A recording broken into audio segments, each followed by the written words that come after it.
Welcome to day 251 of TFIF 365. And today I'm doing something, there's something I want to talk about, but I'm doing something that makes me really vulnerable. Because I told you I'm practicing showing up authentically, being as vulnerable as possible. And usually when I do these, when I post a video that is my face, that is either my anime thing, my animation, or just me in the dark, it's because I don't feel like being up. I didn't feel like combing my hair. I didn't feel like doing anything.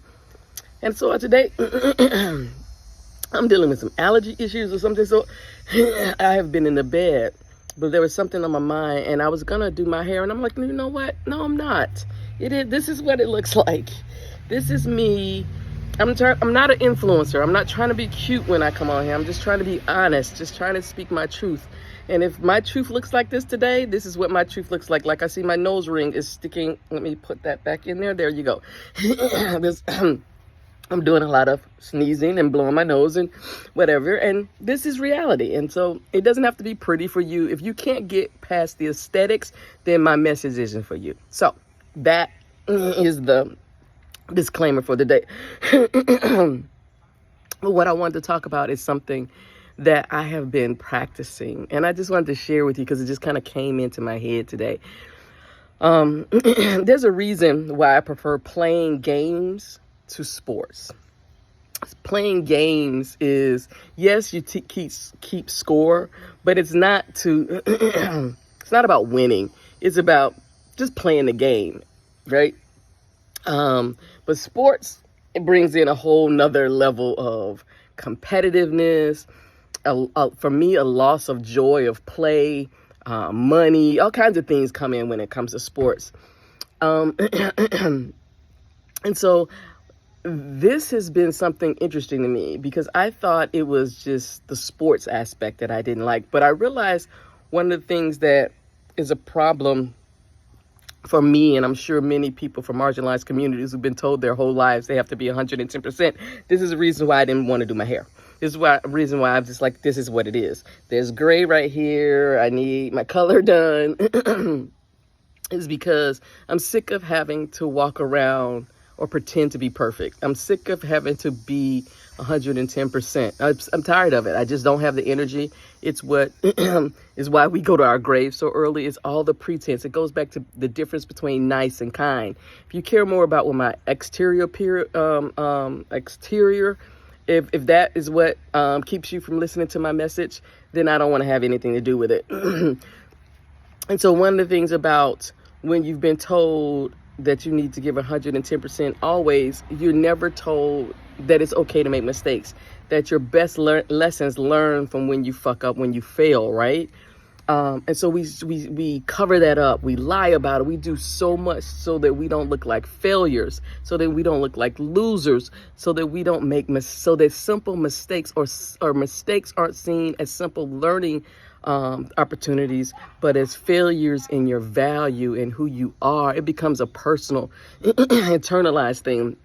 And so one of the things I've been practicing, just giving myself practice and failing, is I'll play my video games. And I no longer get tense when I'm trying to, when I see I'm losing. Because sometimes, I have to admit, I would just shut the game down because something about it was so visceral. I could feel it. It felt like I was having a heart attack.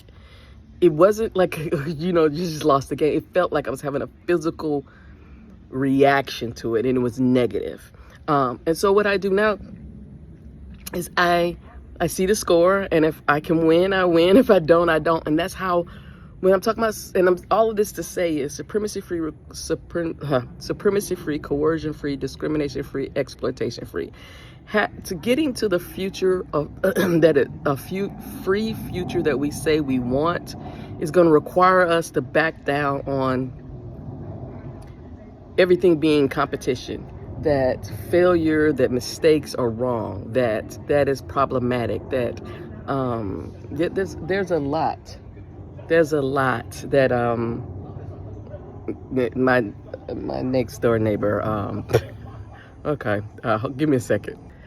Okay, I'm back. My some some solicitors were at my next door neighbor's door, and I wanted to make sure they didn't solicit this way.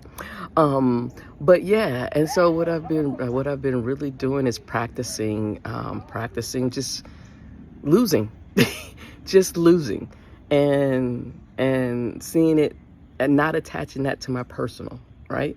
It's just a game. There's a winner, there's loss, there's points, there's whatever. It doesn't make me less of a person. It doesn't make me a loser. It doesn't make me less intelligent. It doesn't make me less anything. I lost a game. And so I'm trying to practice that so I can get just used to it, right?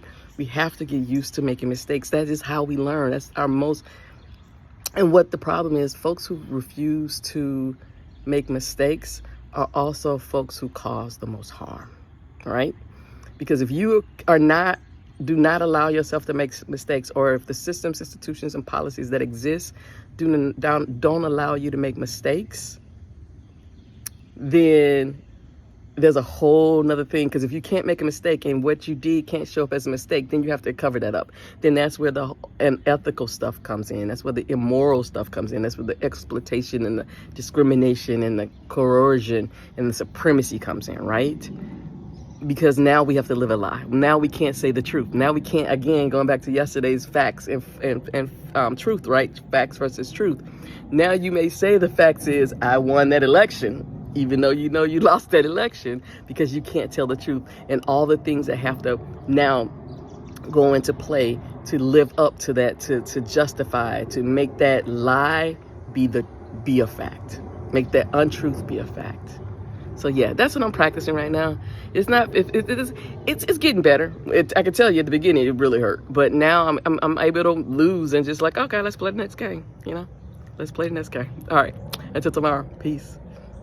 Become a sustaining sponsor at kimcreighton.com/support-the-work and help make this work happen.